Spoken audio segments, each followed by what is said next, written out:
Hey everybody, welcome back to our channel. So if you've been following along, you know that we purchased a farm about 8 months ago, and we've been renovating the 1980 double wide that came with it. And so we finally got to a point where we started putting in floors, and we picked an option that turned out amazing, and it was very affordable. So in today's video, we wanted to show you what we went with for our flooring and break down the total cost of it.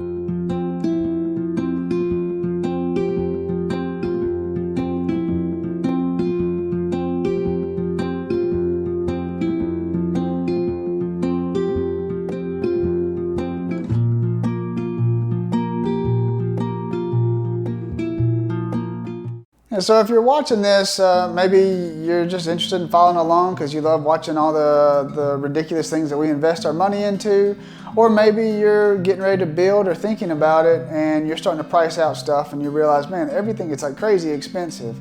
And that's been what we've learned on this project. I mean, everything has cost way more than what we thought it would. You know, so we're over budget again on a project like this. But as far as the floor goes, we have vinyl plank flooring at our current house, and we've hated it. I've got some in some of our other Airbnbs that I like, but the stuff that we put down in our house, which was actually more expensive, you know, it has a thicker mill. It was really nice vinyl plank, at least in the store it was.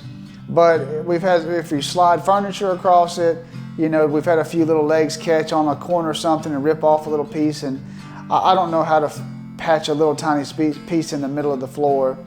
It's got some scratches and stuff. So we didn't want to go with that, plus it's plastic. We're trying to get away from, you know, a lot of the plastics and stuff. As I say that, I'm wearing these little stretchy pants and I know they've got plastic in them. We're working on it. So we did not want to go with vinyl plank. If it were up to me, I would have carpet in the bedrooms. Susie would say otherwise. She does not like carpet. And we're not carpet people, I know that. I just like walking on carpet when I get out of bed in the morning. With 5 kids and us and the animals and the dogs and everything, it's just too chaotic on our floors to have carpet. It just doesn't make sense unless you go with, you know, Alabama clay is our color. Carpet, then it just doesn't make sense because we're just gonna stain it and mess it up. Other options, we didn't want to go with linoleum. We looked at some red oak and white oak and maple and bamboo. I really like those. They get on up there in cost. So what we ended up doing is we found a local sawmill. He's like 12 minutes down the road, and we went to him and told him what we wanted, and he milled us our own flooring right there at his place. And it's actually, we decided to go with something called blue pine. Now blue pine, from what I've been told, at least I haven't done the research on it, but there's an insect that bores into it, and it's something that it injects in the wood, and so it'll make these, some of them they'll bore and they'll make some tunnels and stuff, and you got to cull those pieces. But what it does is it really gives like a cool look to it, as far as like all these little holes where the bugs were, and then it kind of changes the pine to this blue color. And there's some other pieces that are a little bit more unique than this, and there's some that are plain that just don't have hardly any blue on them. But this is what we decided to go with, and you know, we did all the work ourselves, and it was, you know, pretty straightforward. If you got basic carpentry skills, it's really not that hard, and it was the most affordable option, probably besides linoleum or vinyl. Those would be cheaper. And maybe carpet. I don't know, carpet might be expensive now. We didn't even price carpet because we knew we wanted a real wood floor. And so in this stuff, it's 3/4 inch thick, just like, you know, the other stuff you'd get at any other store that's red oak or white oak. You know, but again, way more affordable. So let me get into breaking down the process and the total cost of everything. Yeah, so the process is really simple to do. Again, you got to have basic carpentry skills, which most people do.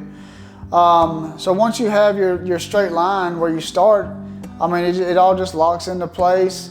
And for us, we had a friend that had a floor nailer, so we were able to borrow that from him. So that didn't cost us anything to buy or rent. So we had $150 in the nails, and then I did all the labor myself with the kids. And then the floor itself, from the sawmill. He charged me $1.90 a square foot. We ended up ordering 1,800 square feet so that we would have, you know, some, and we knew that there was going to be some that we were going to cull, you know, and so we had 1,800 square feet to do 1,500. So that ended up being $3,400 for the lumber itself. And then other than that, the only other expense we had was I had to get some, when it came time to sand it, my brother had a sander, so I just had to buy the disc. I spent 50 bucks on discs. And then when it came time to finish it, after we had sanded everything, we ended up going with Paulman's for their sealer and their poly, which we use the Paulex Gold. And so for the sealer, which was 1 coat of sealer and then 2 coats of the poly, that total ended up being $1,200. So total with the sanding disc, the nails, the wood, and the stuff from Paulman's, and we didn't go with any stain because we wanted to leave it natural to kind of keep that blue color in the wood.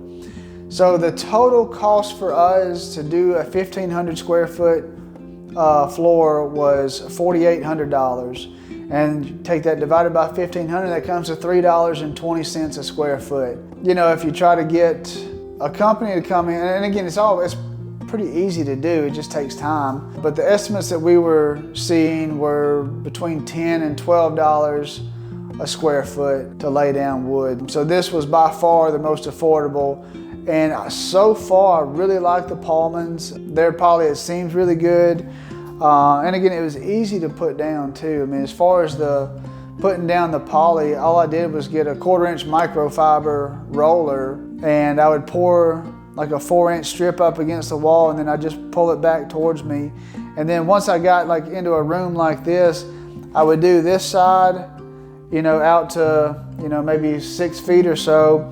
I would do the same thing over there to about 6 feet, and then I had a roller on I guess it was a broom handle.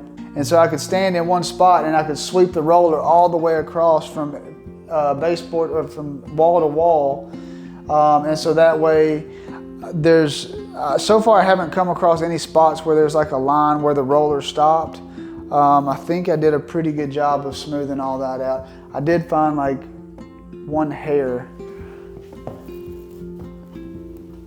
right? That's actually a stick.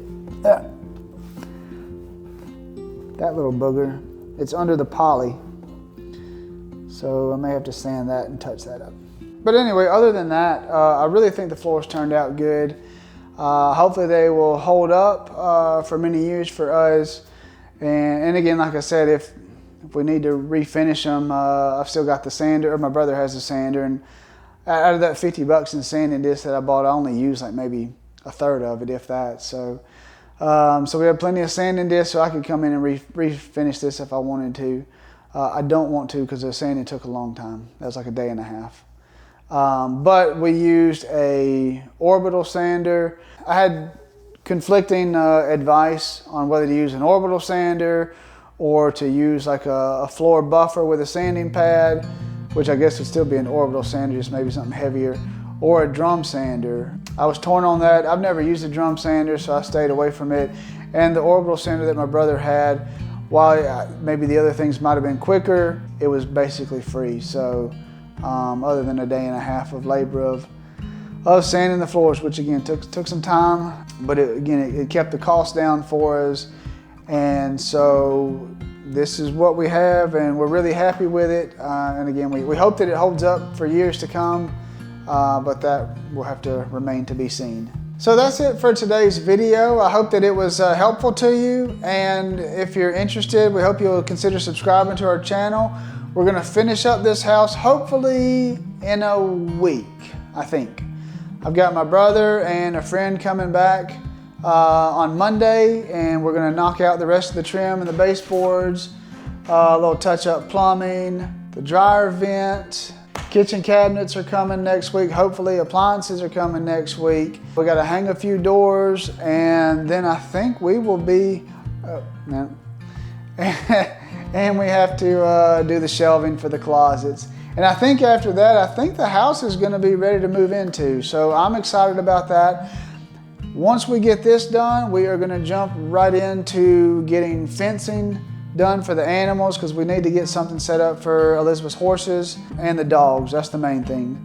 Once we move over here, then we'll get our other place on the market, and then whenever it goes under contract, we'll finish up doing everything for the animals so we can get all the goats and sheep over here, the chickens over here, the rabbits. And so that'll be fun for me because we actually get back into farming. So I do enjoy doing projects like this. It's fun, but if you've ever done this, you realize this does not pay the bills when you're doing it for your own house. It only costs money. So that's where we're at, and then as soon as we get that done, we're going to jump over to the pole barn. We're going to finish it and get the interior, at least the meeting room and the store and everything set up.